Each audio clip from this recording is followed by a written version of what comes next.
Welcome to D&D Backstory.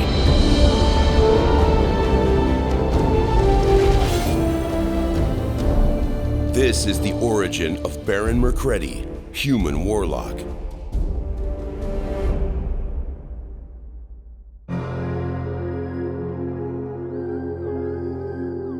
The hallway seems to stretch to infinity. Flickering electric flames shed dim, off-white illumination over bare walls and uniform-tiled floors.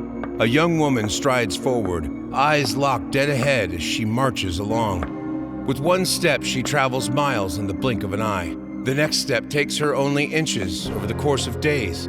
She doesn't notice. The moment she came to here, time ceased to be a concern, as did sleep, hunger, thirst. She could not be entirely sure she was breathing when she wasn't actively thinking about it. No matter. After seconds, or years, meters, or miles, she rounds an almost imperceptible bend in the hallway and finds herself facing a black wooden door, 10 feet tall and half as wide, unadorned save for the wrought iron hinges and simple iron handle. Glancing behind her shoulder, the girl is unsurprised to see nothing but a blank white wall. Her expression one of mild curiosity, she turns back to face the door and turns the handle.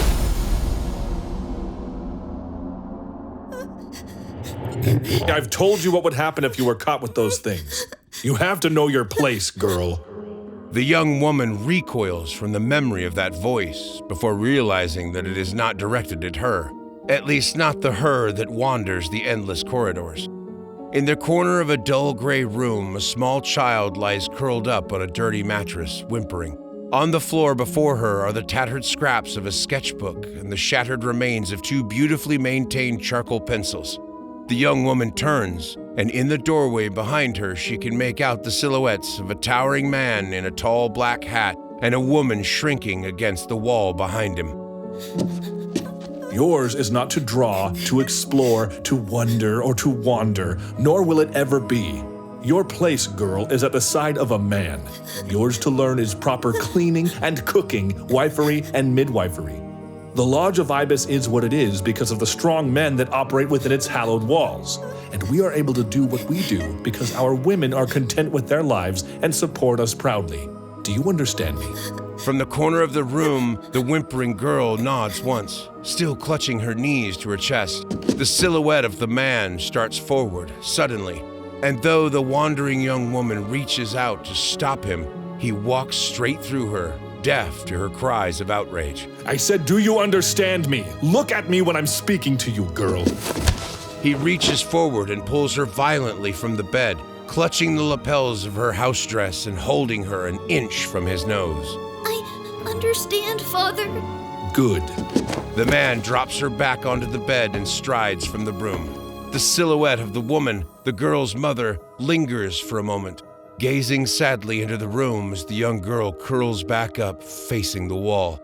The phantom wanderer reaches out, attempting to give comfort to her own memory.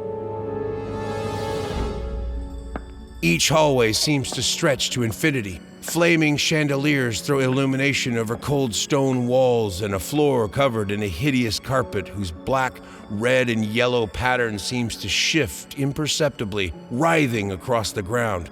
A young girl in a patched house dress wanders with downcast eyes, long having lost count of the number of steps she has taken or the labyrinth turns she has taken at random. Each step lasts an hour. Each corridor a lifetime. She doesn't notice. Eventually, the corridor before her comes to an end, and she raises her eyes to behold another door, shining black mahogany and burnished iron. Stretching up into the very tips of her toes, she reaches up and grasps the handle, and by leaning her whole weight onto the door, she's able to inch it open, tumbling into the depths of memory. I just have so much admiration for the Lodge, Baron Alphonse, sir. I wish I were older, more of a marrying age, just so I could help support your work as a wife of the town. But until then, I'm sure there's something a silly girl like me could do to help out with around the building. Please? A 12-year-old girl is seated on the far side of a monstrous mahogany desk, strewn with documents and inkwells. Across from her, staring down with the full weight of his irritation and authority, a pale, slender man in a black suit scowls and raises a finger in reprimand. Young lady, you were nearly expelled from the town the first time you found yourself in the office, having gotten lost and somehow finding yourself wandering our halls.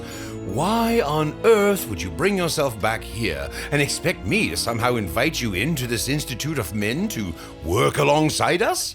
Are you stupid, girl? The young girl shrugs and lowers her gaze in an affectation of embarrassment. I just want to help. I'm sure there has to be something around here that needs doing, that the men wish someone else would do so that they can concentrate on more important things. I can cook, I can clean, I can help tend the fires. She breaks off as the Baron sighs and raises one finger to forestall her, kicking her feet back and forth a bit for good measure. Your eagerness to be a good woman and aid the work of the lodge is admirable, young. You would do well learning to stop jabbering and to take no for an answer. But the preteen leans forward eagerly, no longer putting on any sort of act. I believe I may have a job that needs doing, suitable for one of your station. I hope you aren't afraid of birds, my dear. No, sir. The girl gives him a deep curtsy, bowing her head and following him from the room. Ah, this is good, then. The rookery cleaner's back gave out recently. It may be prudent to put someone younger and more spry to work. The hallways stretch to infinity, but she knows the end is in sight.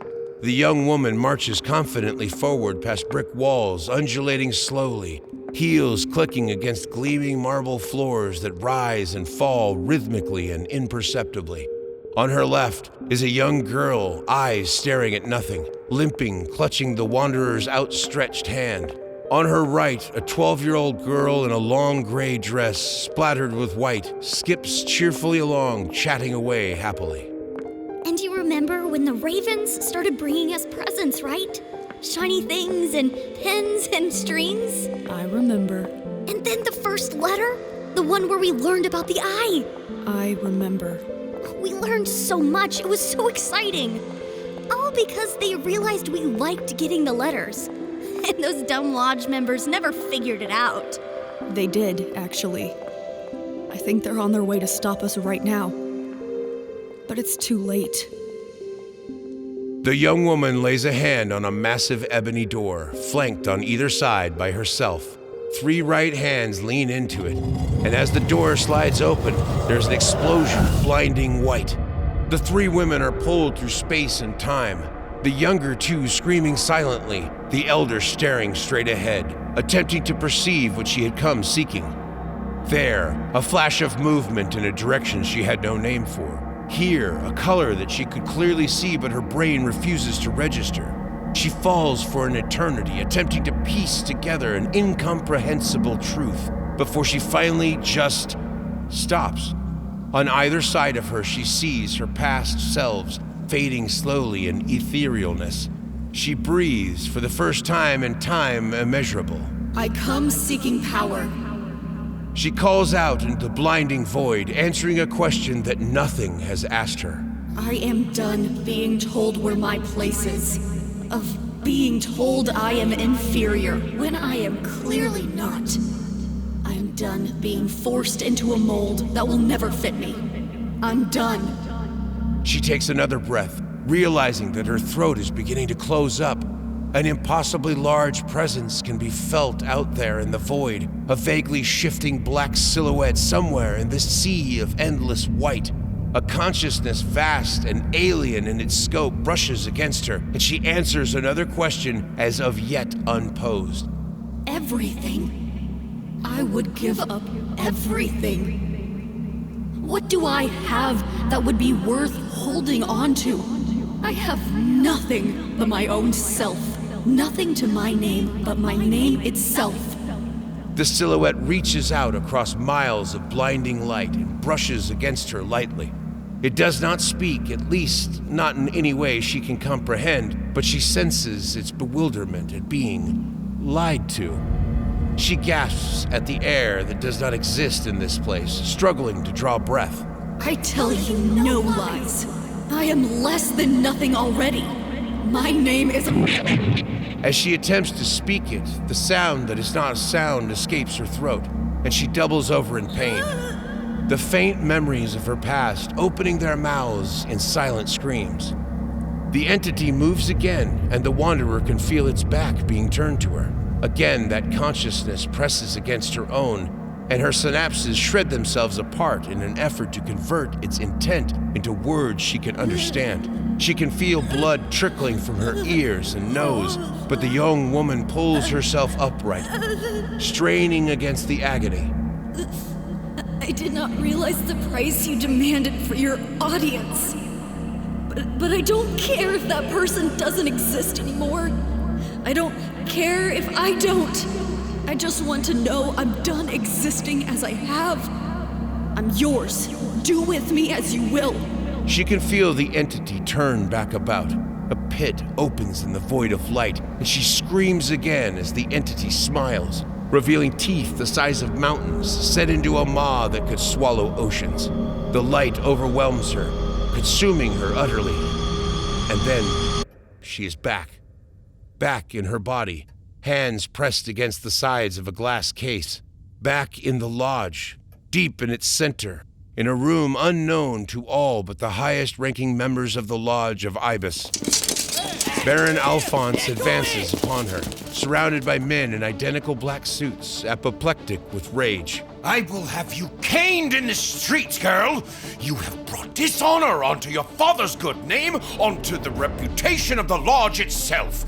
I will have you whipped, flayed, banished to the wilds. I will wipe that smile off your face, girl, and gaze not at the eye. Look at me while I'm talking to you! She turns her head slightly and glances at the Baron, meeting his gaze with a cold fury that doesn't quite reach the cheerful grin on her face. Say my name. If you're going to abuse me so. What? Just say it. The Baron opens his mouth to bellow, raising his hand to strike her down, but his eyes go wide with shock, and he clutches at his throat. As the sound that is not a sound escapes his lips, smiling even wider, the young woman turns back to the glass case, locking her eyes onto the small onyx sphere nestled on a cushion within. Thank you. The sphere flies forward suddenly, shattering the glass of its case and burying itself in the socket of her right eye. Blood sprays and she collapses to her knees, shrieking with agony and mirth as she watches the skin on her hands begins to blacken and shrivel, as the moisture is pulled from her body and her hair and nails uproot themselves from her body. She is oblivious to the terrified screams of the men surrounding her, of the sensation of her muscles ripping themselves from her bones. The last moment of her consciousness is spent deciphering the feeling of that alien presence reaching out to her mind yet again, and she basks in its contentment as her breath is torn from her lungs. She loses consciousness and dives laughing into a sea of blinding light. When she comes to, she is unsure of how much time has passed. She looks down at her hands, watching her nails sprout in real time and her blood vessels knitting themselves back together. Taking to her feet, she marvels at the joy coursing through her heart as she wanders empty hallways, devoid of life save for the occasional raven flying past her. When she emerges into the night air, she breathes deeply, relishing the sensation. She wanders through the town, making her way to the gate and choosing a direction at random. Power coursing through her veins, a new lifetime's worth of possibilities chasing their way around her mind. She throws her head back and laughs. Lit by the pale ghost light of a new moon, Baron Mercredi, Keeper of the Eye, strides forward into the night, the first of her new life.